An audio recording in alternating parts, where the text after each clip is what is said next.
If you like true horror stories, don't forget to like the video and subscribe to the channel.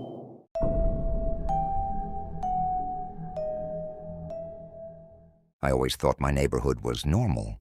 Quiet streets, friendly faces, the usual suburban calm. But then I noticed my next-door neighbor, Mr. Daniels, every night, like clockwork, at exactly 9 p.m., he'd drag out a rusty shovel and start digging in his backyard. At first, I thought it was just some strange hobby. Maybe he liked gardening, but the hole never got any smaller. In fact, it seemed to grow deeper, wider, like he was digging forever. Something about it didn't feel right. Every night, no matter the weather, rain, wind, or freezing cold, Mr. Daniels was out there. I watched from my window one evening, the pale moonlight casting long shadows over his hunched back as he worked. The sound of shovel scraping earth echoed through the silence, steady and methodical. But what disturbed me was the silence after. No footsteps back to his door, just the faint whisper of something moving in the hole, something alive. A few nights later, I stayed up late, watching again. That's when I heard it, low, guttural thumps from the hole. Not digging sounds, but scratching, like nails on wood or claws on stone. My heart pounded. I told myself it was just an animal trapped underground. But what kind of animal makes that noise? I couldn't shake the feeling that something was waiting, just beneath the surface. Then one morning, Mr. Daniels was gone. No note, no car, nothing. His backyard looked the same, except the hole was bigger, and it was moving. It had swallowed part of his garden, creeping closer to the fence between our houses. I wanted to tell someone, but who'd believe me? A neighbor digging a hole that grew on its own? Days passed, and the hole kept getting larger. It started eating into my yard. I could hear that terrible scratching almost every night now, louder and more desperate. I tried to cover it up with boards and dirt, but it just pushed through, like something was trying to escape. One night I heard a whisper just outside my window. I looked out, heart pounding, and saw the edge of the hole glowing faintly with an unnatural, sickly green light. A long, pale hand reached out, grasping for something. I slammed the window shut and backed away, terrified. What had Mr. Daniels been digging up, and what had he unleashed?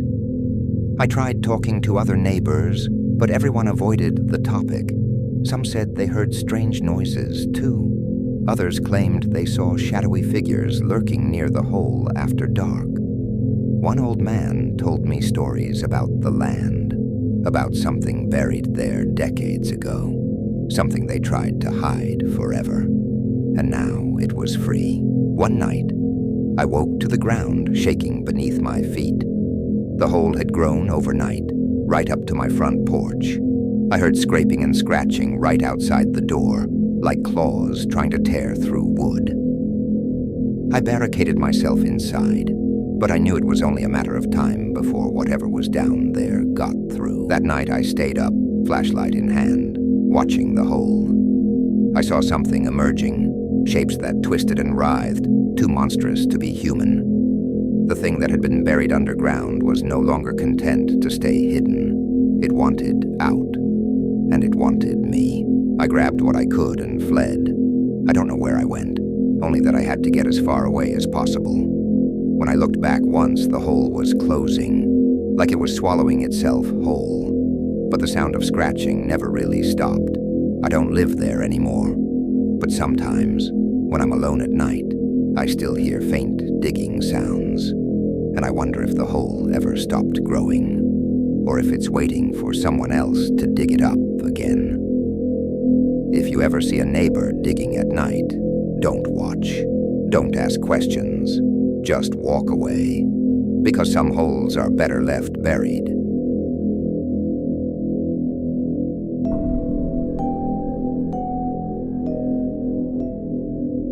We moved in during early spring. Quiet street, good schools, tree-lined sidewalks, the usual things people want when they're trying to start over. Our new house sat directly across from a faded two-story with cracked siding and an overgrown lawn. It wasn't abandoned, but it looked like no one had touched it in years, except for the man in the upstairs window. Every night, without fail, he'd be there, motionless, staring down into the street with the same blank posture.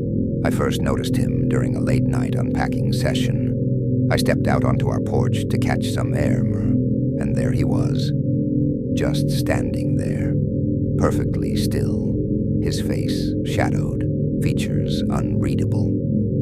I stared for a while, waiting for him to move or at least blink. But nothing. I figured maybe he was just watching TV or something, but it kept happening every single night. My wife said I was imagining things, that I was just tired from the move. So one night, I pointed it out to her. She looked across the street and froze. "Why is he just standing there?" she asked quietly. We both kept watching for nearly 10 minutes. No movement, just the silhouette, unmoving, framed in the yellow glow of his upstairs light. A few days later, curiosity got the better of me.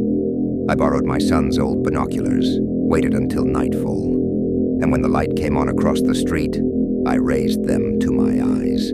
The man was there, closer to the window now, still unmoving, still staring straight at us, but I swear to God, his eyes were open too wide, and his mouth, it was stuck in a silent scream. I called the non-emergency line, told them someone might be having a mental health crisis. The dispatcher sighed. Apparently, I wasn't the first person to call about him. "Yeah, someone lives there," she said, "but there's not much we can do if he's just standing in his own house." When the officer showed up, the man was gone. Light off, window empty. They said there was no answer at the door. That night I stood by my own window. I stared at his, waiting. Then the light flicked on again. He was back. Only this time, I noticed something new. The light in his room didn't reflect properly. It was dim, like a bad loop, like a simulation trying to look real. And for the first time, I realized he wasn't watching us. He was mimicking us, standing where I stood, in the same posture. I couldn't shake the feeling, so I walked over during the day, knocked. No answer. But through the living room window, I saw dust, thick layers of it. Unopened mail, dishes still in the sink. The entire place looked paused, like no one had been inside for years. That night I left the porch light off, stayed hidden behind the curtains, watching his window. I wanted to see if he was real, so I lifted my hand, waved once, and the man in the window. He did the same, perfectly synchronized, down to the second. The last night I saw him, I was brushing my teeth, looked up into the bathroom mirror, and I saw the window behind me, and in the reflection, he wasn't in his house anymore. He was in mine, standing at the end of the hallway, watching. Still, I stopped sleeping after that. Every night I'd check. He was always there, always standing. But one night he wasn't in the window. He was in the hallway behind it, closer, much closer. His figure blurry, but unmistakable, as if he was coming toward the window, or maybe coming through it.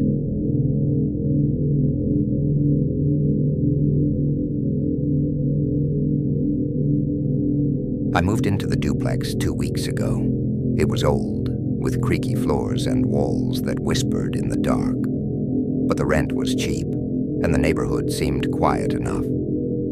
My neighbor, Mr. Hallstrom, lived alone on the other side.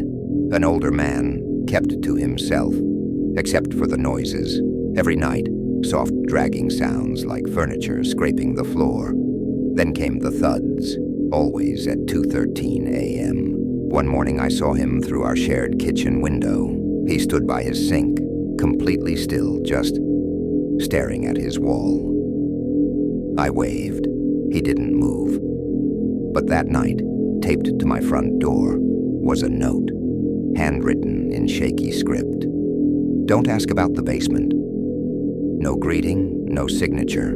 The noises got worse, louder, longer. One night, it sounded like someone was sobbing, muffled but desperate. I put my ear to the wall. I swear I heard scratching, not like mice, like fingernails, and the sound of something heavy being dragged across concrete. I couldn't help it. Curiosity got the best of me. I crept into the shared laundry room. The light flickered when I pulled the cord. In the corner I saw it, a thick, iron-reinforced door bolted shut. Old padlocks, rusted chains.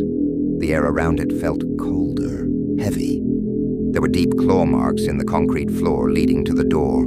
I set up a small camera in the laundry room just outside the door. The next morning I checked the footage. Nothing. Until 2:13 a.m. The screen glitched for just a second, and then the door was open, just barely, and something pale, something long-limbed, slid out, then back in. Frame by frame, it vanished before I could get a clear look. I confronted Mr. Hallstrom that afternoon. He looked worse than ever, sunken eyes, twitching fingers. I told you not to ask, he whispered. It doesn't want to be watched. What is it? I asked. He looked at me like I was already dead. It's older than this house, I just feed it. That night, the dragging returned, louder than ever. I heard the padlocks snap, metal hitting stone, then silence, followed by slow, wet footsteps coming up the stairs, not from my side, from inside my closet.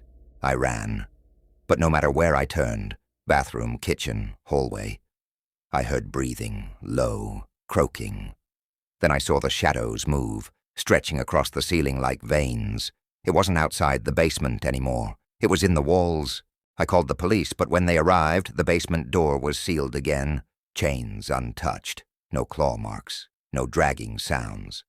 Mr. Hallstrom's side of the duplex, empty, furniture gone, windows boarded. I was told he died 10 years ago. The unit hadn't been rented since. I left that day. But sometimes, late at night, when I'm alone in my new place, I hear scratching in the walls, and every clock I own stops at 2:13 a.m.